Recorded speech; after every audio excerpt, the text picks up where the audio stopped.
This is Elon Musk right now. Crush these evil people. What? Video games taught me that if you're encountering enemies, you're going the right way. Okay.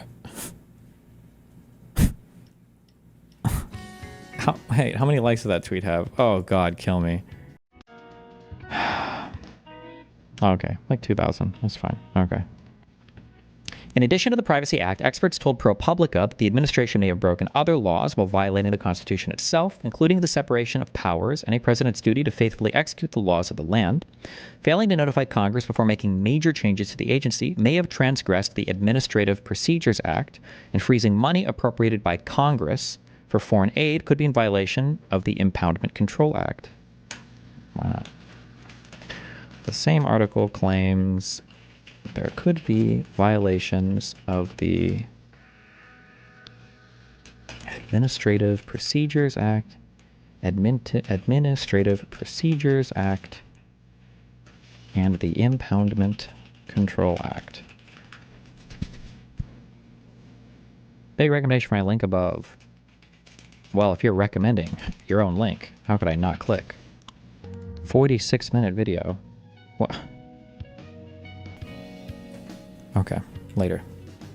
Ugh. What? Kill me. We're flying right over it right now. So we thought this would be appropriate.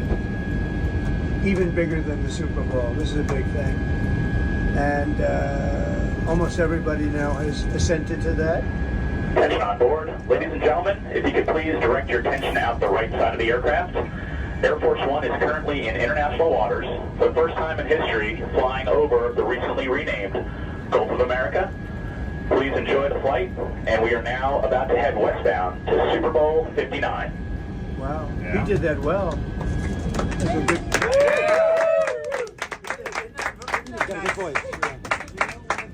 Make America great again, right? That's what we care about. Okay, here we go.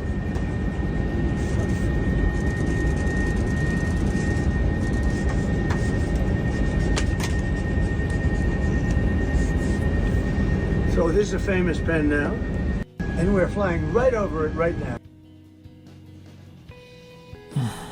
Okay. Officials and experts have been closely watching the developments at USAID out of fear that Trump will deploy the same playbook to target other agencies he has publicly criticized, including the Department of Education. The Republican-controlled Congress and Trump's Department of Justice are unlikely to initiate investigations into allegations of wrongdoing by administration officials. In fact, the DOJ's acting U.S. attorney in Washington, who was a lawyer for January 6 defendants, signaled the very opposite in a recent series of letters to Musk, promising to investigate people who illegally impeded DOJ's efforts, or even those who just acted unethically, and chase them to the end of the earth. The DOJ did not respond to requests for comment. That's a good quote. Sent via X only. What did he DM him, or did he just tweet this out? Kill me. Kill me. Please let me reiterate again. If people are discovered to have broken the law or even acted simply unethically, we will investigate them. We will chase them to the end of the earth to hold them accountable. We will not rest or cease in this. No one should abuse American taxpayer dollar nor American taxpayer workers. No. Did he fuck up the no one here? Is that one word? None is above the law? Acting U.S. Attorney in Washington. Trump is doing a press conference on Air Force One. Oh, right now? Hold on.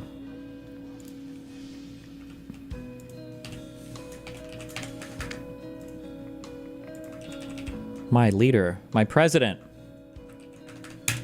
We're going to have as an investment. I don't mind an investment in a company, but especially U.S. Steel. U.S. Steel for 50.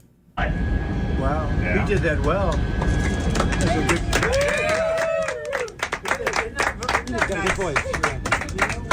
Clap Make up. America great again, right? That's what we care about. Okay, here we go.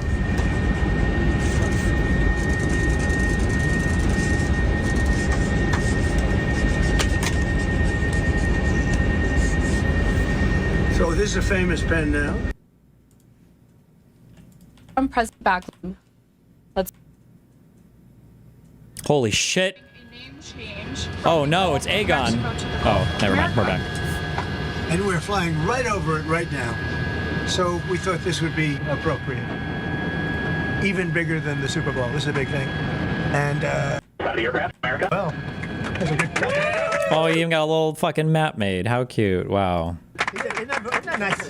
You know, we're about make America great again, right? That's what we care about. Okay, here we go.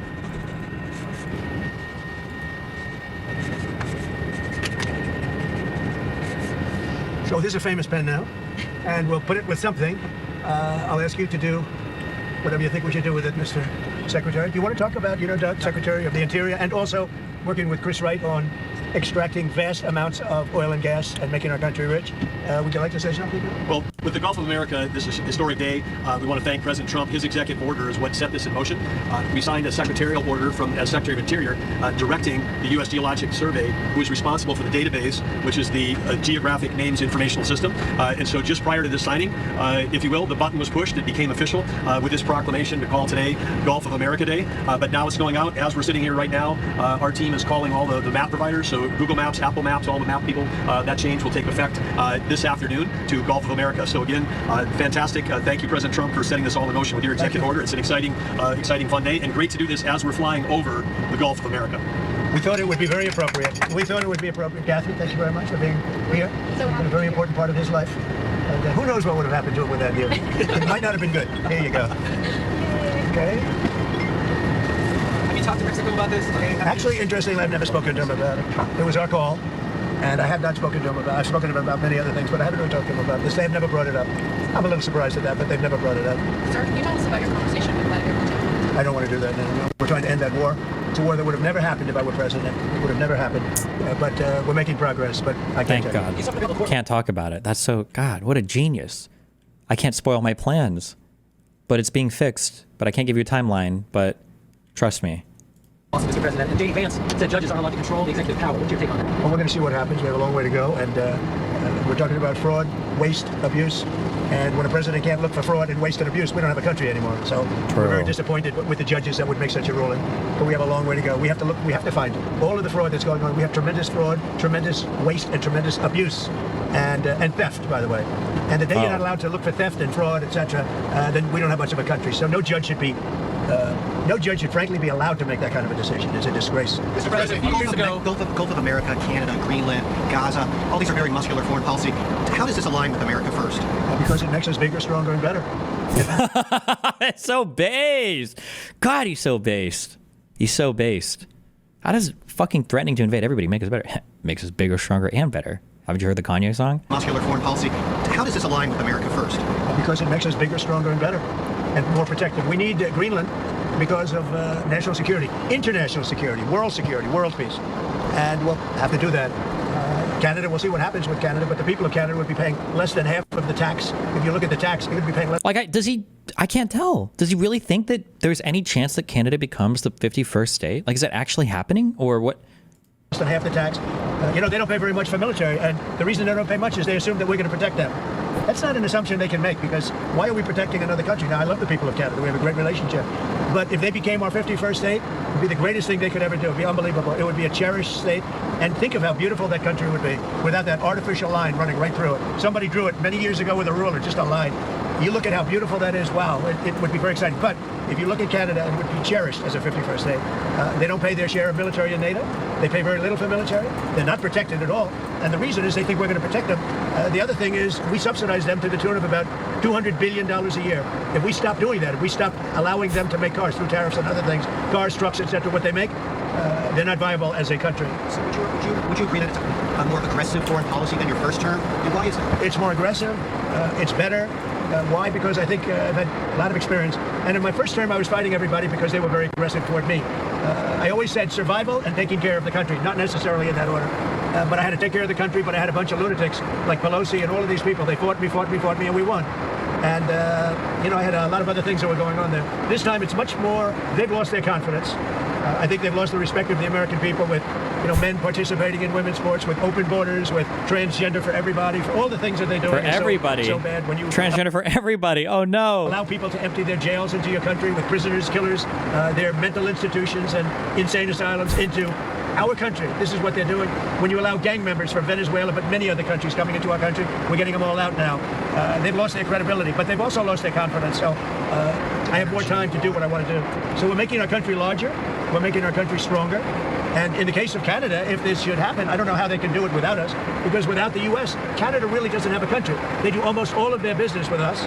And if we say we want our cars to be made in Detroit, with a stroke of a pen, I can do that. And other things in addition to that would not allow Canada to be a viable country. Mr. President, you said you're going to honor first responders today. We should stop calling these tariffs, and we should just call them sanctions. Like, it sounds like that's really what we're doing, right? Like you pardoned hundreds of people who assaulted first responders. Why did you do that? Who? I'm sorry? You were going to meet with first responders today. Yeah. But you pardoned people who assaulted first responders. No, I pardoned people that were assaulted themselves. They were assaulted by our government. I pardoned J6 people who were assaulted by our government. That's who were assaulted. And they were treated unfairly. There's never been a group of people in this country, outside of maybe one instance that I can think of, but I won't get into it, that were treated more horribly than the people of J6. So, no, I didn't assault. They didn't assault. They were assaulted. And what I did was a great thing for humanity. They were treated very, very unfairly. There's never been an incident like it. My J6 warriors. You realize if you don't clarify that, everyone's going to assume you're talking to President Putin regularly. Well, they can assume it. So it makes sense. Well, I don't want to talk about it. And if we are talking, I don't want to tell you about the conversation. It's too early. But I do believe we're making progress. We want to stop the Ukraine-Russia war. And I want to stop it just because I hate to see all these young people being killed. The soldiers are being killed by the hundreds of thousands. You're starting to put together a plan for a peace formula or for some sort of resolution. We're talking to both sides. Okay. And then on Japan, are you okay with having a foreign country having a controlling interest in a U.S. steel company? Well, now let's look at this. When I came here, they were going to buy it, and Biden was going to approve it. All of a sudden, Biden didn't because he heard I wasn't going to. I don't want U.S. steel being owned by a foreign country. They can have they don't have a controlling. They have an investment. All they're going to have is an investment. I don't mind an investment in a company, but especially U.S. Steel. U.S. Steel for 15 years was the greatest company in the world, the greatest #1 company in the world, and I'm not going to let another country buy it. We had a great meeting on that, but they are allowed to invest in it, and that's different. Mr. President, on tariffs, sir, you talked about reciprocal tariffs coming in this week. Can you tell us a little bit more about that? And are you announcing a plan for it this week? Yeah, I'll be announcing. Could the U.S. be a viable country without Canada? Say they cut ties, will the U.S. be fine? I mean, the U.S. and Canada could both survive without each other. It would just be worse. Probably Tuesday or Wednesday at a news conference, reciprocal tariffs, and very simply, it's if they charge us, we charge them. That's all. When does it go into effect, sir? Almost immediately, but I'll be announcing the details of it, highly detailed, and it'll be great for everybody, including the other countries. But if they are charging us 130% and we're charging them nothing, it's not going to say that. Is it on every country? Every country will be reciprocal. That's right. Mr. President, can you confirm this? It won't affect everybody because there's. Wait, can the president unilaterally make holidays? Like February 9th isn't it like Gulf of America Day? Like, are these like new holidays we get off school and banks are closed and somewhere we have. Or is this like one of those minor federal holidays? Tariffs, but the ones that are taking advantage of the United States, we're going to have it's reciprocity, it's reciprocal. We're going to have a reciprocal tariff, but we'll have a news conference Tuesday or Wednesday. And just on the steel question, just so I understand. We'll also be announcing steel tariffs on Monday. On this tomorrow? Monday, yeah, tomorrow. What countries will those go on? Everybody, steel. Including Canada, Mexico, Yeah, any steel coming into the United States is going to have a 25% tariff. Jesus. Aluminum too. 10%? The whole market, every country, 25%. No, 25%. 25 for aluminum. 25 for both. And on steel, sir, are you ruling out then Nippon Steel having a 51% stake or higher? They won't have a majority stake? Nobody can have a majority stake for U.S. Steel. They can for other companies, but not for U.S. Steel. I think you agree with that, don't you? U.S. Steel was one of our great companies, and through a lot of stupidity and bad government, and also bad management of the company, it lost that luster. But it's going to gain it back, and tariffs are going to help. Tariffs are going to make it very successful again. And I think it is good management now, too. Yeah. Sorry, may I ask one, please? Can you can you confirm that you'll be meeting with MBS and CC of Egypt soon? Will that be at the White House? Or Well, I'll be meeting with all of them, numerous times, by the way, but I'll be meeting with all of them. And yeah, I think that it's a big mistake to allow people, the Palestinians or the people living in Gaza, to go back yet another time. And we don't want Hamas going back. And think of it as a big real estate site. And the United States is going to own it and will slowly, very slowly, like, this is some shit you would hear Alex Jones say. Like this is the president of our country is just saying the most retarded shit. Like, fuck me, dude. Just fuck me. Rush development. We're going to bring stability to the Middle East, to a totally war-torn part of the Middle East, a part of the Middle East that has caused tremendous problem.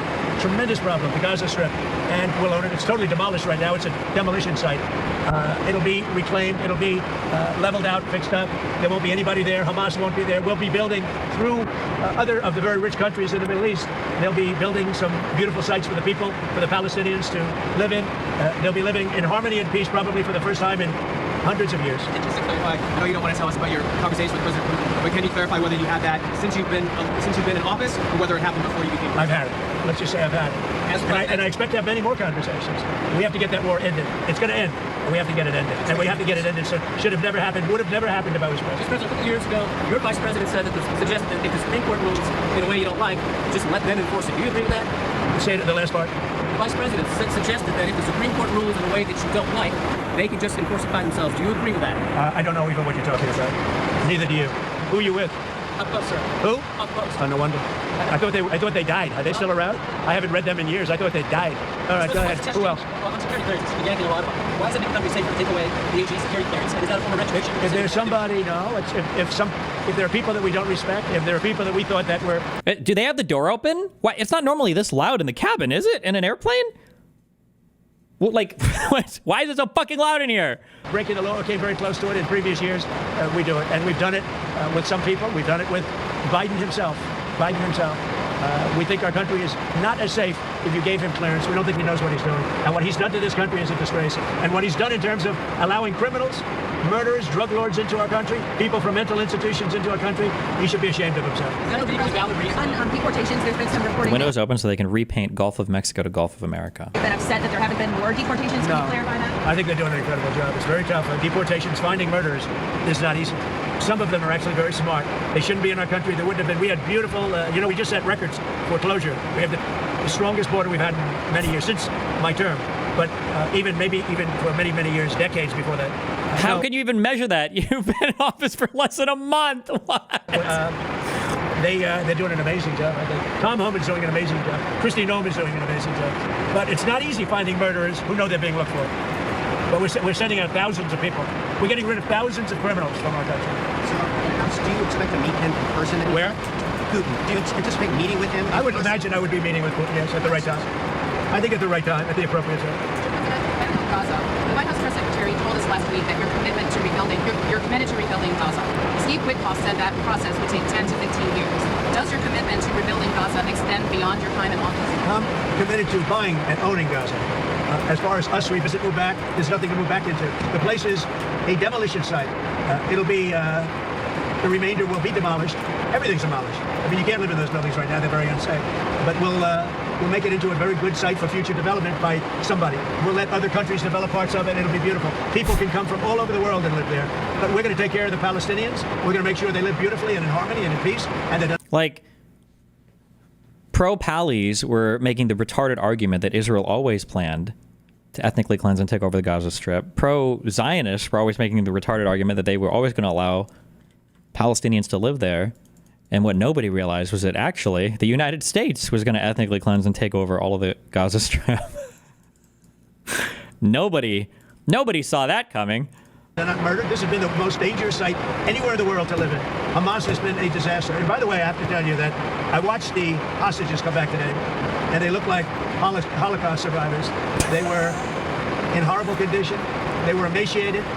It looked like many years ago, the Holocaust survivors. And wait, can somebody link me some pictures? Now, I know these people have been beat up bad. It's not good. And the people coming back it's not good. But did they really look emaciated? Does anybody have... I know they do in Ukraine, but we don't care about that conflict, I guess. But did the Israeli hostages coming back from Palestine? Were they like starving to death? Somebody link me a picture. Go. Longer we can take that. When I watch that, I know we have a deal where we're supposed to they dribble in and keep dribbling in, but they are in really bad shape. They have been treated brutally, horribly.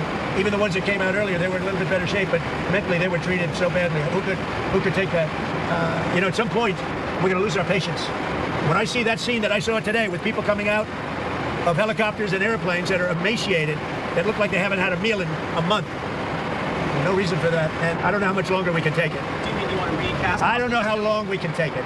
When I watch people that were healthy people a reasonably short number of years ago, and you look at them today, They look like they've aged 25 years.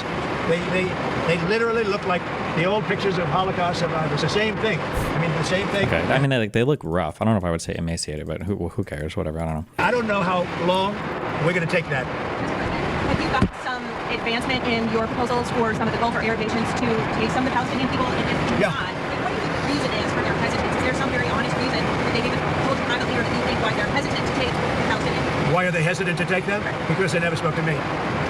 They spoke to other people. They didn't speak to me. When they speak to me, they're going to take them. Is it because they think that you would not allow them to return to Gaza? Is that part of it? They don't want to return to Gaza. If we could give them a home in a safer area, the only reason they're talking about returning to Gaza is they don't have an alternative. When they have an alternative, they don't want to return to Gaza. If they had a home that was safe, where you don't have Hamas threatening them, killing them, torturing them, You know what? It works. they'd rather not return to Gaza. But right now, Gaza is the only alternative. As far as the other regions, the only reason they maybe don't act enthusiastic is they haven't talked to me. They talk to other people, but not to me. When they talk to me, they'll be enthusiastic. And on spending, you found some maybe questionable expenditures, or Elon Musk is Not some questionable. The whole country looks like it's a fraud. It's fraud, waste, abuse, but it's a tremendous fraud. And what Elon and his group of geniuses have found is unbelievable. It's unbelievable. And that's just in USAID. Soon we're going into education. You'll find the same thing, but bigger. Soon we're going into the military, and you're going to find a lot of bad things happening there. You'll find it because our government has not functioned properly for many, many years, and we're going to make it function properly. We're even looking at treasuries. There could be a problem. You've been reading about that with treasuries. And that could be an interesting problem, because it could be that a lot of those things don't count. In other words, that some of that stuff that we're finding is very fraudulent. Therefore, maybe we have less debt. Like, he's like mastered the art of saying fucking nothing. It's like he speaks with so little substance. It's insane. We thought of. Think of that. So a lot of things are happening, but Elon's doing an excellent job. We started with 12 guys with high IQs, and now we have 100 guys with very high IQs. Do you think Congress has failed to do their oversight, or do you think your first administrations of your cabinet agencies? I think everybody failed. I think everybody failed. Why does Elon's financial disclosure remain secret? Because nobody's looking at that. We're looking at all the corruption that's taken place. I mean, his financial disclosure is largely the number of shares that he's got in very public companies, and that's not secret at all. If you read that, you'll see a lot. I mean, he talks about his whole thing. I read one where it really gave a very good history of him, but basically it's a number of shares times a certain stock price. So why is that not public? It is public. All you have to do is read it. So USAID, sir, what is kind of like the message to countries that depend on humanitarian aid distributed through USAID? What is your message to those countries? The ones that have been, the few that have been legitimate in terms of getting legitimate money, will probably put it through the State Department. It'll be handled by Marco Rubio, highly respected man, Secretary of State. There's no reason for USAID, when you look at the politicians that have been in there sucking the blood out of it, when you look at all of the fake deals. I mean, look, all you have to do is get a list of all of the things you can see by the heading. It's fake, it's fraudulent, it's probably kickbacks, where they send the money and then it gets kicked. Please don't make me... Or actually, you know what? I will do it. Never mind, because I shit on the Palestinians for so long. I will shit on the Israelis.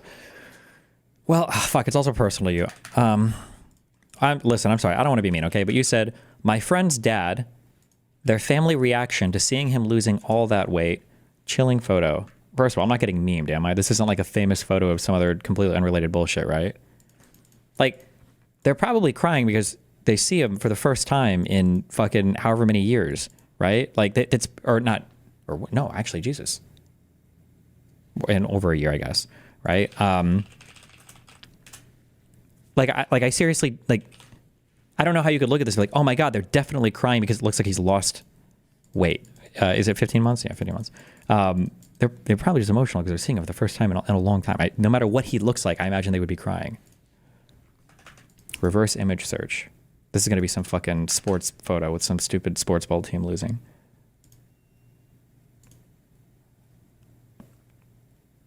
Hamas releases 3 for... Okay, never mind. Whew, thank God.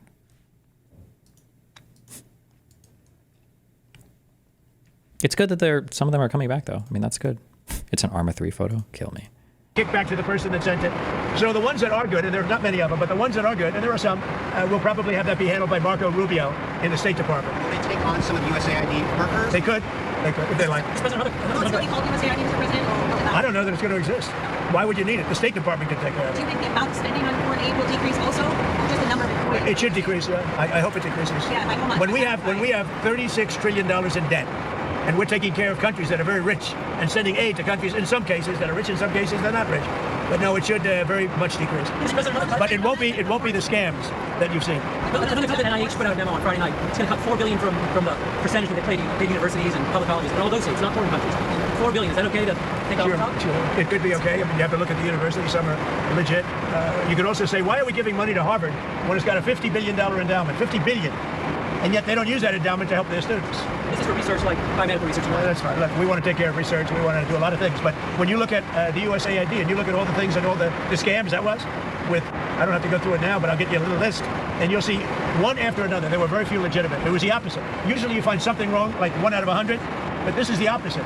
Here, almost everything was wrong. You find very few that were good. But there were some that were good. That'll be handled by the State Department, I assume. That's not final yet, but I think the best would be Marco Rubio at the State Department. One or two more. Just as a heads up, he's not allowed to do that. Not that it matters. Going to launch services.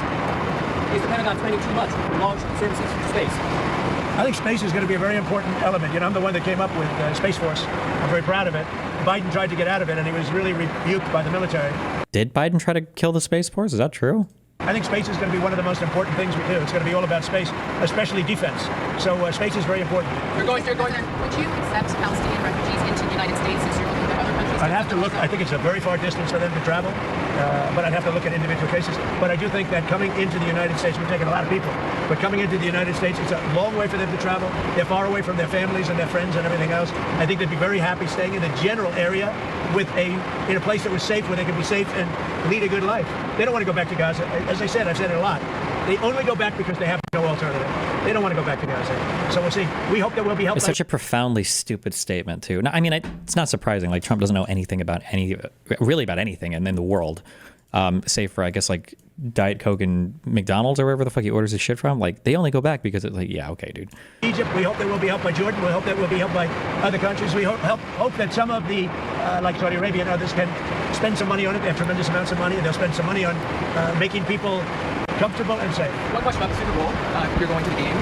One of the big things that you've done so far in office is cracking down on DEI. I saw that the NFL commissioner said, I think this week, that they're happy with their diversity program.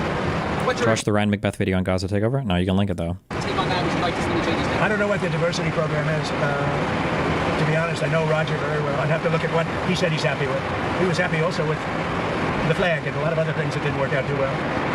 We'll have to see what he was happy with. But right now, that's you know what the law is. The law is the law, and it changed, and it's been backed up by the U.S. Supreme Court. But we'll see. There are a lot of interesting things going on right now. I'll tell you what, there's a light over the United States. People are happy. They're more confident. The approval ratings for this country have gone through the sky.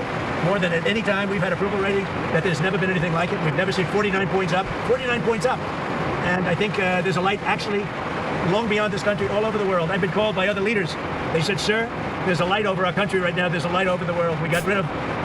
Who says that? Why not cite the leaders who are saying this? I like it. It's always vague bullshit. Horrible and totally inept administration. An administration where the president wouldn't even go and do a Super Bowl interview. For 4 years, I mean, he didn't do a Super Bowl interview. I did. You'll see it in about 1 or 2 hours. One more question about team opinion, sir, on whether the referees have been throwing the games to the Chiefs all season. I don't believe that. No. Why do you want to be chairman of the Kennedy Center? Well, I think you're going to have a great game. It's 2 great teams. I don't know. Who knows who's going to win? You have great players, though. You have really superstars playing on both teams. So I think it's going to be a great game. Why do you want to be chairman of the Kennedy Center more? Because I want to make sure it runs properly. We don't need woke at the Kennedy Center. We don't need some of the shows were terrible. They're a disgrace that they were even put on. So I'll be there until such time as it gets to be running right. Have you seen any shows there? I didn't go. No, I got reports that were so bad I didn't want to go. There was nothing I wanted to see. Thank you very much, everybody. I look forward to it. Thank you. He was great. Thank you. Frank, He's a great guy. He's very sad over his mother's passing. He's a great guy. Thank you, Mr. President. Thank you, Mr. President. Thank you, Mr. President. He's a great guy. What is Air Force One traditionally? Is it a 7? Somebody said 747 in chat. Great guy. Thing I wanted to know. He was great for his mother's passing. He's a great guy.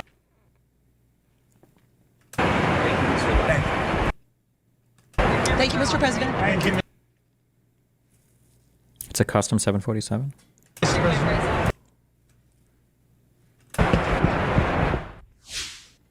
Trump is repainting Air Force One with Trump colors as well. What are Trump colors? Orange?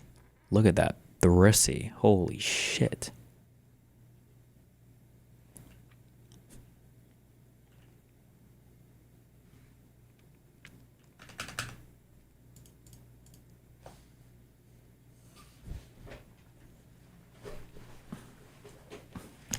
Let me grab a soy up. Hold on.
Ooh.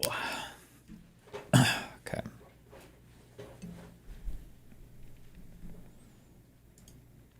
Is this the Huntington Beach setup you meant earlier, Stefan? Yes.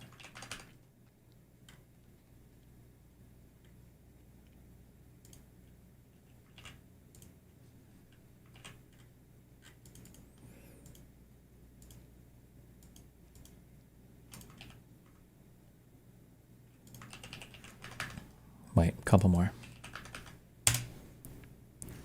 I'm starting to regret my vote. What? Now? Now you're True. starting to regret. Yeah, that's right. I mean, I was fine in the beginning. I can overlook, and I'm okay with the blatant racism and the crass sexism and the deranged narcissism and pandering to Nazis and supporting pedophiles and proudly bragging about being a sexual predator and paying your mistress to have an abortion and openly cheating your employees and mocking the disabled and Wait, who is the paying the mistress to have an abortion? Who's that referring to?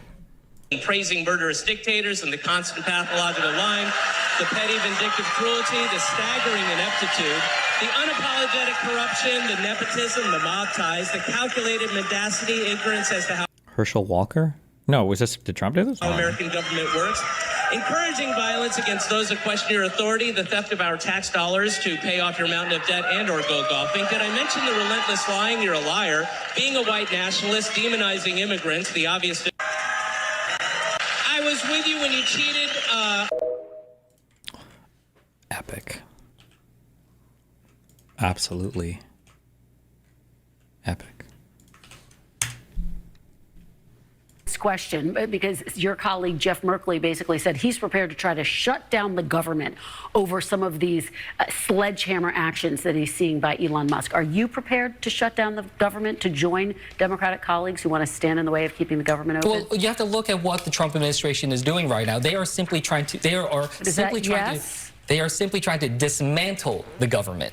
So yes, look, if we have to take steps to be able to hold them accountable, use the leverage that we have to force it, I cannot support efforts that will continue this lawlessness that we're seeing when it comes to this administration's actions.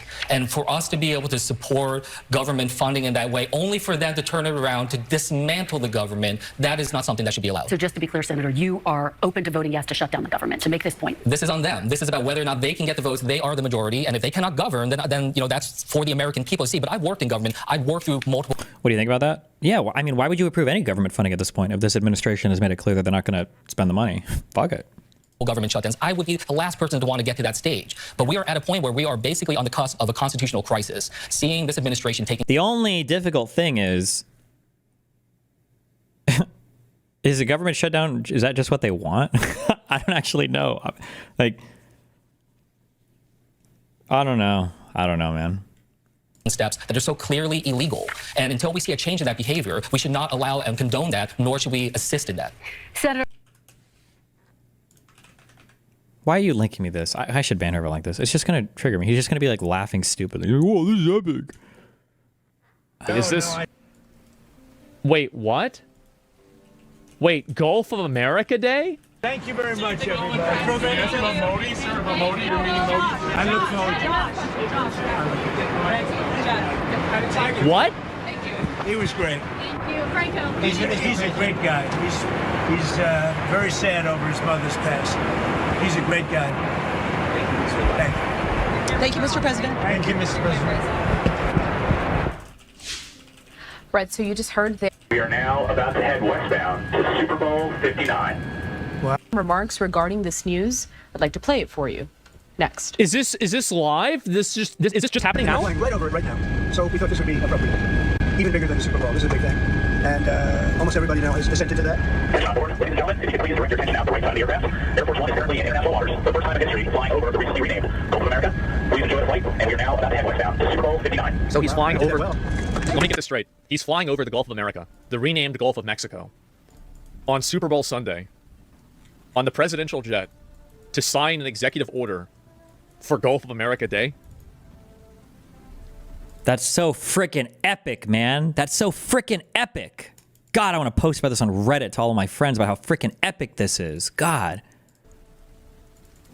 Holy shit, that's so epic. Yep. Make America great again, right? That's what we care about. Okay, here we go. Oh my God. So this is a famous pen now. So I understand we have a little bit more visceral hate for this side than the other people. But if you're ever wondering, just in case you don't feel the visceral hate,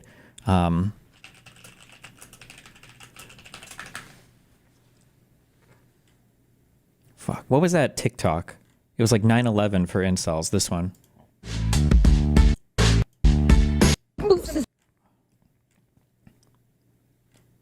Link me the, where's the original?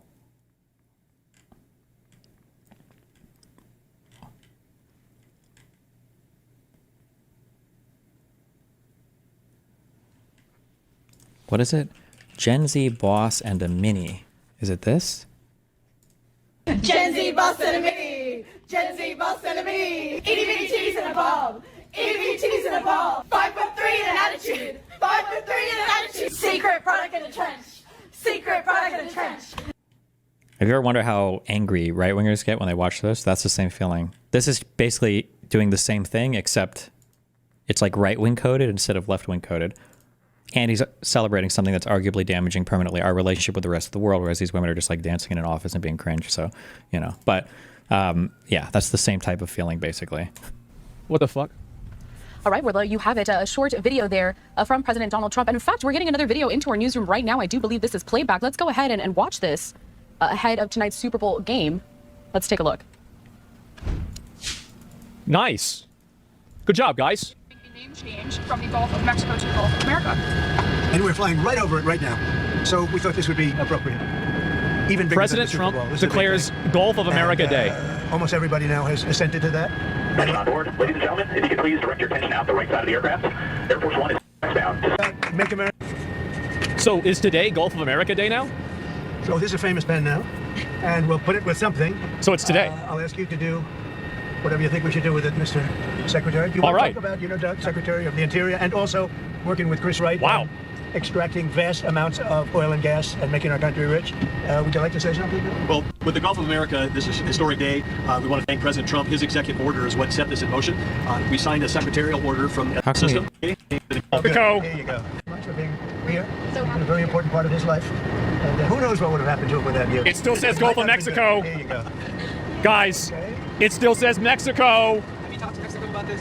Actually, interestingly, I've never spoken to him about it. It was our call. Uh-oh. And I have not spoken to him about it. I've spoken to him about many other things. Okay.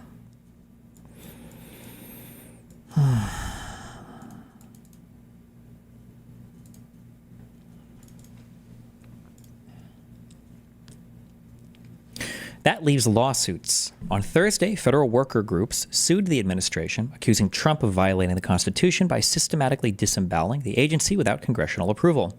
The next day, a Trump-appointed judge issued an injunction temporarily halting a major part of the administration's efforts to reduce USAID's more than 10,000-person workforce to a few thousand. Why do they never just link to the court documents? USAID injunction. Can somebody link me this, please? Ooh, is that this one? Is that what they're referring to?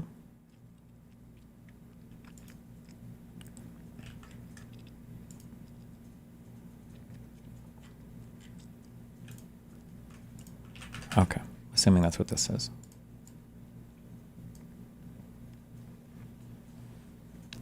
On Thursday, the 6th, filed February 7th.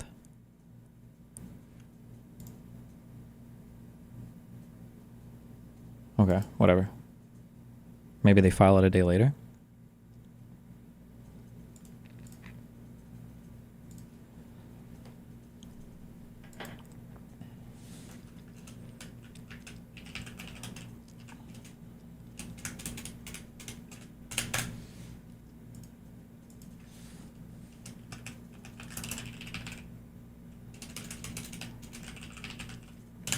Let's see. On February 7th.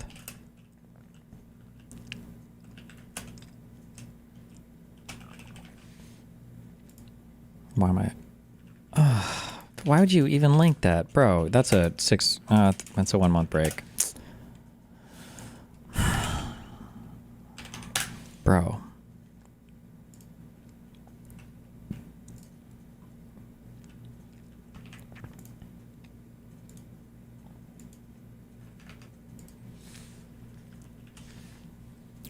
Plaintiffs, two unions that represent employees at USAID, object to various recent executive branch actions that they allege have systematically dismantled that agency. Plaintiffs allege that their members are suffering or will suffer irreparable harm because of those actions, and late this morning filed a motion for a TRO, temporary restraining order, that would maintain the status quo while the court considers more fully whether the challenged actions are legal. The court explored the alleged harms and claims at a hearing this afternoon, and for the reasons explained below, will enter a limited TRO. So a judge in the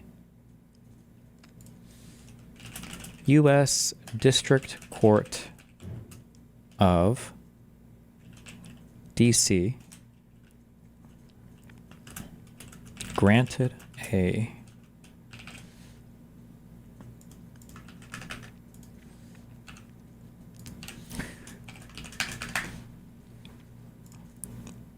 TRO To obtain a TRO, the moving party must show 1, a substantial likelihood of success in the merits, 2, that it would suffer irreparable injury if the TRO were not granted, and 3, that the TRO would not substantially injure other interested parties, and 4, that the public interest would be furthered by the TRO. Plaintiffs framed their TRO request as pertaining to one overarching event, the allegedly illegal and unconstitutional dismantling of USAID.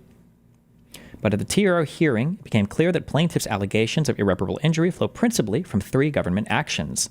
1, the placement of USAID employees on administrative leave. 2, the expedited evacuation of USAID employees from their host countries. And 3, Secretary Rubio's January 24th, 2025 order pausing all new obligations of funding for foreign assistance programs funded by or through USAID.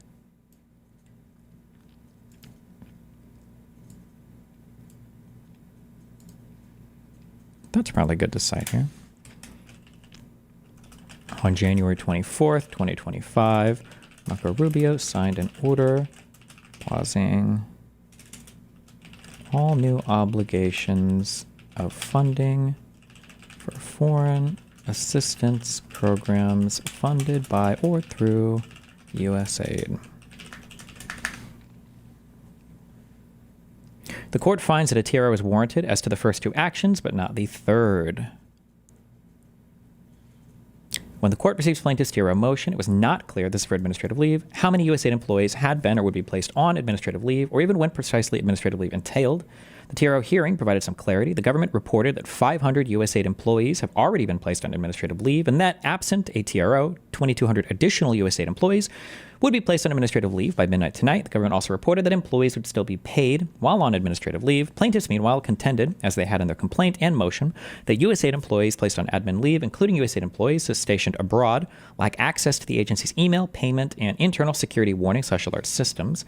As plaintiffs' counsel put it at the hearing, overseas USAID employees placed on admin leave exist within an informational vacuum with respect to possible threats to their safety.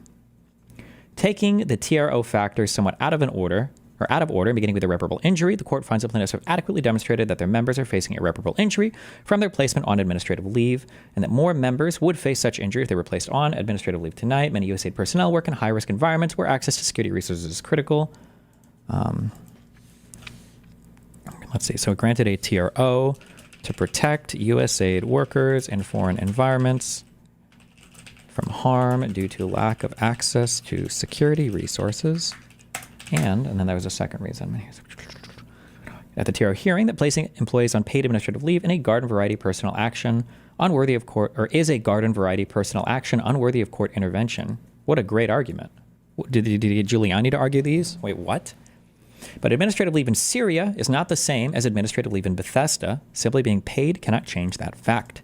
Turning to the likelihood of success in the merits, plaintiffs have asserted that at least a colorable argument that placing almost 3,000 USAID employees on admin leave would violate the Further Consolidated Appropriations Act of 2024, which requires the State Department of USAID to consult with Congress before, among other things, reorganizing or redesigning. To be sure, the government strongly objects to this argument, and the court, without the benefit of a brief from the government, and given the highly compressed timeline, the government should be providing briefs and everything, but they don't give a fuck about any of the legality of this, so they're just doing wacky, crazy, retarded shit. Okay. Has not had, without the benefit of a brief from the government and given the highly compressed timeline, has not had the opportunity to consider it in detail, but the TRO inquiry operates on a sliding scale wherein a strong showing on one factor can make up for a weaker showing in another. Given plaintiffs' strong arguments about the seriousness of the safety risks posed to overseas USAID employees benefit or bereft of government support, the court concludes the plaintiff's merits argument is enough to support a TRO here.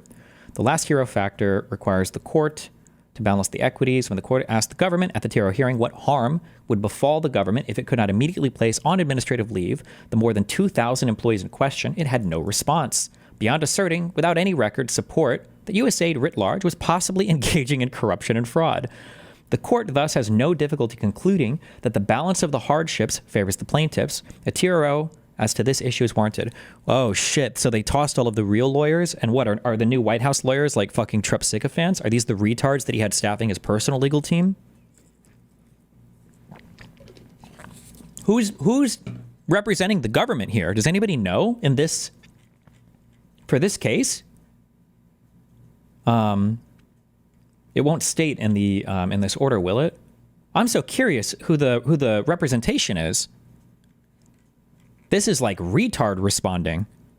Well, careful. I keep saying it's retarded when it might just be intentional, and they know it doesn't matter, and they know it's all a fucking joke, and they just don't give a fuck about any of this.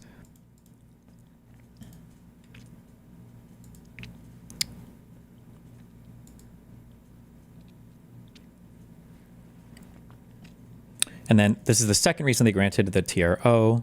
Expedited evacuations. Plaintiffs have also alleged that, in addition to being placed on administrative leave, USAID employees stationed abroad are being ordered to return to the U.S. on expedited timelines that are far shorter than those the agency normally prescribes. Specifically, whereas USAID usual process provides Foreign Service officers with 6 to 9 months notice before an international move, plaintiffs allege that USAID has now issued a mandatory recall notice that would require more than 1,400 Foreign Service officers to repatriate within 30 days. Jesus. Damn.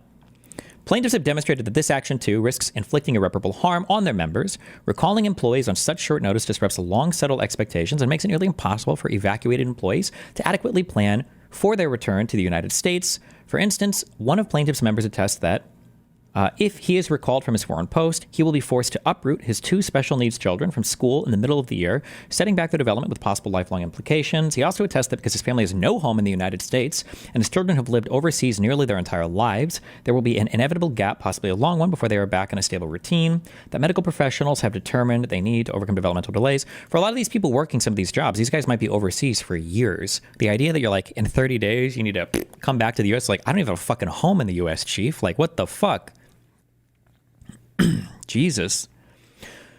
Other of plaintiffs' members tell similar stories, explaining that the abrupt recall would separate their families, interrupt their medical care, and possibly force them to be back in the United States homeless. Even if a future lawsuit could recoup any financial harm stemming from the expedited evacuations, like the cost of breaking a lease or of abandoning property that could not be sold prior to the move, it surely could not recoup damage done to educational progress, physical safety, and family relations.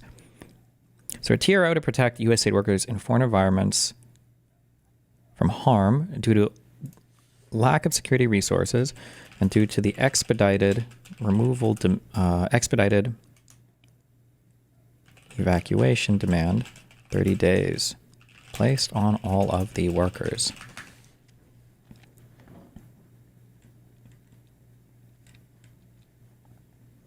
Well, to be fair, it's probably a safety risk for them to stay there after we just cut literally all of those programs. Yeah, I guess.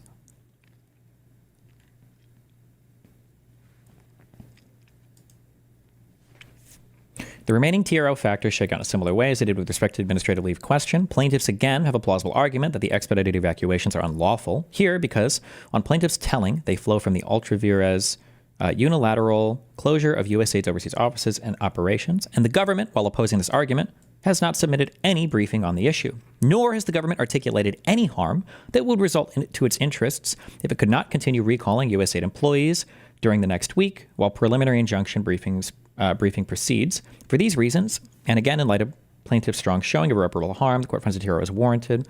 And then funding freeze. Plaintiffs finally seek a TRO as to Secretary Rubio's January 24, 2025 order freezing funding to USAID's contractors as a threshold matter. The court notes that there are significant factual questions about what the practical effect of that order is. Okay, wait, what does this mean? As a threshold matter. I hear this a lot in legalese. As a threshold matter.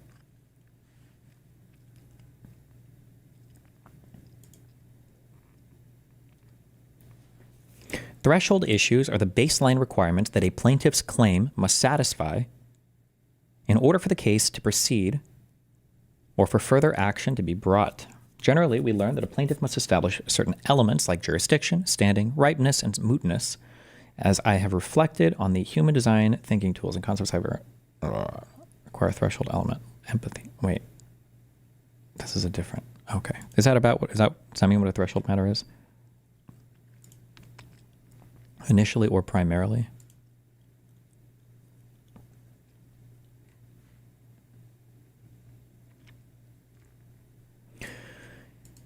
As a threshold matter, the court notes that there are significant factual questions about what the practical effect of that order is. The government argued at the hearing that the order only prevents USAID from entering new obligations of funding, leaving it free to pay out contracts that it entered into prior to January 24th, 2025. Okay. And indeed, the text of the order does seem to permit that result. Yet plaintiffs maintain at the TRO hearing that payments on existing USAID grants have been frozen, preventing certain contracting officers employed by USAID from using agency funds to fulfill monetary commitments that the agency had already made. Thanks, Kartib Bosek. The factual dispute is relevant to plaintiffs' TRO arguments, but ultimately is not dispositive of them. Plaintiffs allege that by some legal mechanism, USAID contracting officers can be held personally liable for existing contractual expenses that USAID is supposed to but does not pay. Plaintiffs thus argue that those officers face irreparable harm as a result of the funding freeze because they will be left holding the bag when USAID imminently fails to disperse funds. Separately, plaintiffs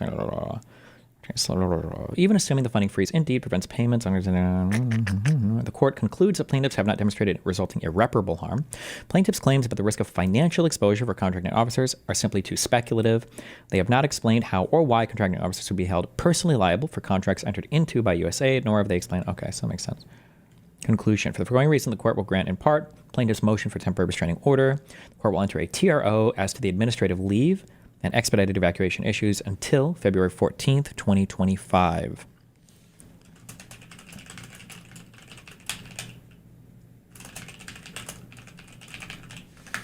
Court will hold an in-person preliminary injunction hearing on February 12th.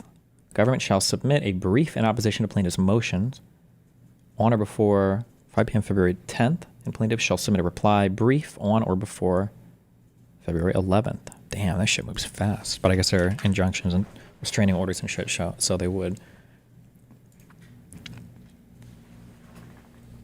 Okay.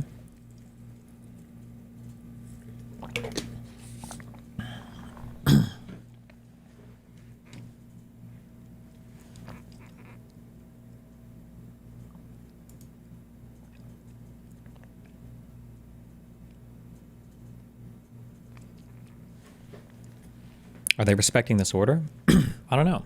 Why not use AI to summarize these facts? Shut the fuck up. That leaves lawsuits. On Thursday, federal worker groups sued the administration, accusing Trump of violating the order or the Constitution by systematically disemboweling the agency without congressional approval. The next day, a Trump-appointed judge issued an injunction temporarily halting a major part of the administration's efforts to reduce USAID's more than 10,000-person workforce to a few hundred. The administration argued during a hearing on Friday that the president has acted within his authority and continues to press its case. Trump and his advisors have long planned to assert in court that presidents have sweeping power to withhold funding for programs they dislike. The lawsuit is so far the only substantive challenge Trump and Musk have faced since they began dismantling the agency. The judge's ruling raises questions about what will happen if workers try to use USAID systems or buildings on Monday and are denied access. Oh, so that's tomorrow. USAID is driving the radical left crazy, and there's nothing they can do about it. Trump posted that same day in all capital letters. Close it down. The White House, USAID, the State Department, and Musk did not respond to detailed lists of questions for this article. Previously, the administration has said those leading this mission with Elon Musk are doing so in full compliance with federal law, appropriate security clearances, and as employees of the relevant agencies, not as outside advisors or entities. Over the past week, they have defended their assault on the agency by repeatedly amplifying the once fringe sentiment that USAID had become a conduit for wasteful spending, fraud, and corruption. The judge on Friday noted the administration provided no evidence to support those claims, but Musk and Trump have successfully fueled intense animosity toward the agency anyway, drumming up support for their effort to destroy it. We spent the weekend feeding USAID into the wood chipper, Musk posted Monday on X. He's the richest man in the world, and his company SpaceX has received at least $15.4 billion in contracts over the past decade from the same government that he has pledged to cleanse of wasteful spending. USAID is a criminal organization, Musk said on X, time for it to die. In the frenzied days after the arrival of Musk's engineers at USAID, they used their access to the agency's IT systems to begin identifying bureaus to cull and programs to terminate, USAID officials told ProPublica. They were working under the direction of another political appointee named Peter Morocco, the director of foreign affairs at the State Department. Around that time, Morocco, drafted the order that required American-funded aid projects around the world to close down. Morocco, who held a leadership role at USAID during Trump's previous administration, where staff formally accused him of undermining the agency's mission, did not respond to a list of questions from ProPublica. After the stop work orders began going out, let's see this. Hold on.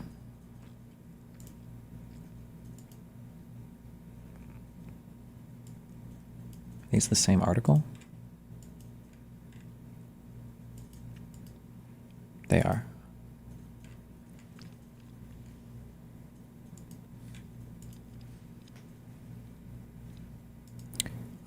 Let's see.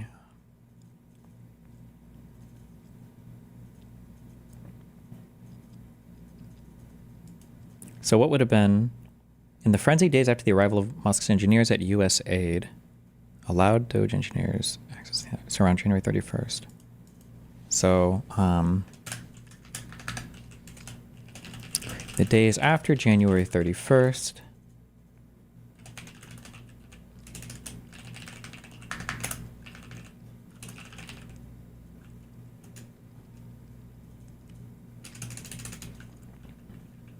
let's see, we would just say Peter Morocco, the director of foreign affairs at the State Department,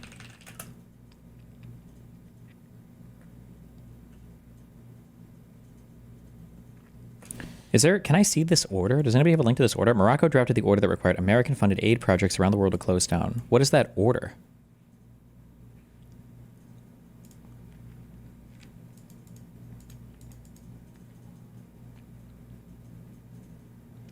Who is he the head of? He just works in the State Department.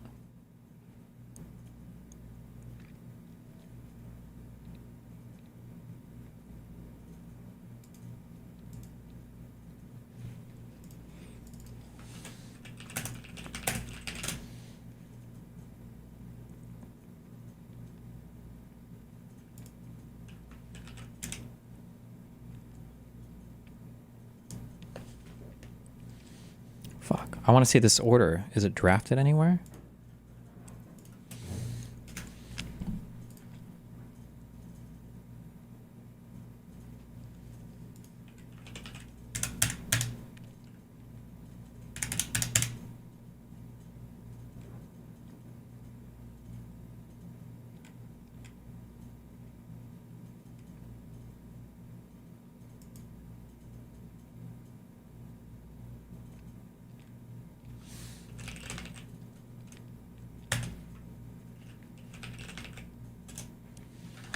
No. Fuck it. Fuck you. Okay, well.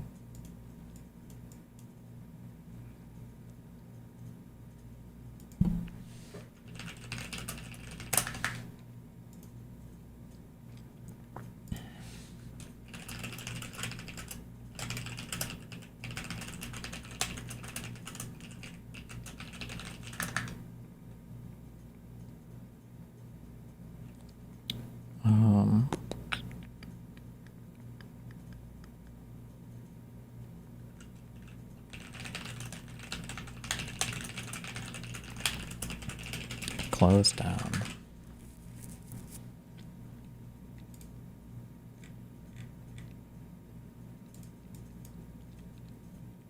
This, if you're linking it, link an archive.ph version, okay. I ain't got time to fucking go through the bullshit. Here is the letter, but reporters are dumb.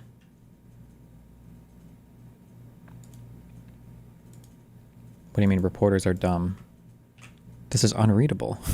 They uploaded it at the wrong resolution.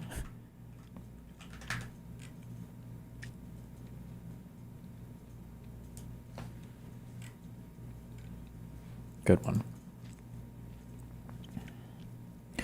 After the stop work orders began going out, Trump's aides and the Doji team then turned their focus to the agency's workforce, which is staffed by civil servants, foreign service officers, and contractors. Their initial step was to oust about 60 top supervisors, including the agency's attorneys. Next, the administration issued stop work orders to staffing companies in Washington, effectively laying off hundreds of workers at once.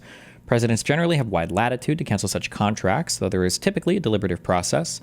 A move like that has never been done at this scale before, experts said.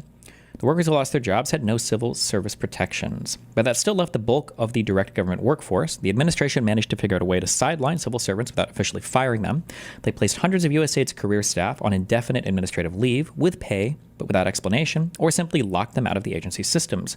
Some who received no notice used their personal email addresses to ask about their status and receive a reply from Human Resources that they have likely been placed on administrative leave without official confirmation, according to emails obtained by ProRepublica.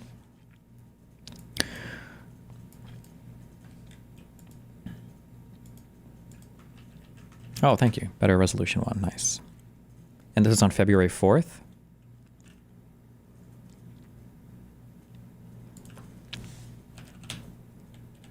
An order on February 4th.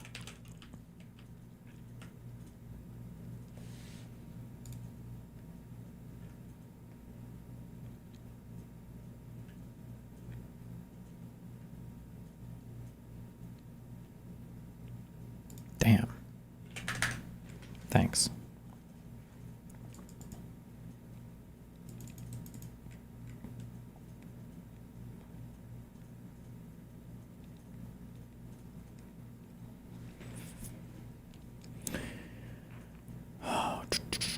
Taxpayers are currently paying for them not to work. That maneuver went at the heart of what was regarded as a sacrosanct tenet in American government, that civil servants remain outside partisan politics and can't be fired without due process. In another stunning move, Morocco recalled back home 1,400 of USAID's overseas foreign service officers who were supposed to have similar job protections. This is a masterpiece of administrative design, said Donald Kettle, the former dean in the School of Public Policy at the University of Maryland, who has written multiple books about government structure. It's unprecedented in its scale, Kettle added. Each of these things has been done individually, but never all rolled together as one package and focused strategically like a series of intercontinental ballistic missiles. Musk's employees told staff they could not come to USAID's headquarters. Guards now stand sentry with a clipboard to block almost everyone from getting inside. On Friday, a maintenance crew took the agency's title off the building's facade.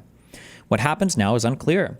Friday's court injunction temporarily prevents the administration from placing about 2,000 more people on leave, orders the reinstatement of 500 others, and stops the recall of foreign service officials from abroad.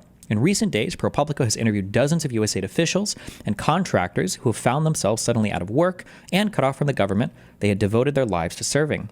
I am a combat veteran of the U.S. Marine Corps and not a deranged Marxist, as Elon is shouting, one employee told ProPublica. I have lived through a dictatorship before, said another. I know what these look like, and the writing is on the wall for me. A third, I don't think Americans seem to understand what's at stake here. This is a heist. It's a hostile takeover by malicious actors of our entire government. At various points, those within the agency who tried standing up against what they considered to be illegal abuses or immoderate management say they were punished for it. There are no guardrails left, another USAID official told ProPublica. There's nobody left to stop it. The agency's heads of security were put on leave after they blocked Musk's engineers from accessing the classified servers last weekend. Then the same happened to the top human resources officer after he refused to put an additional 1,400 staffers on leave Tuesday. Both episodes were first reported by the trade publication Devix. What?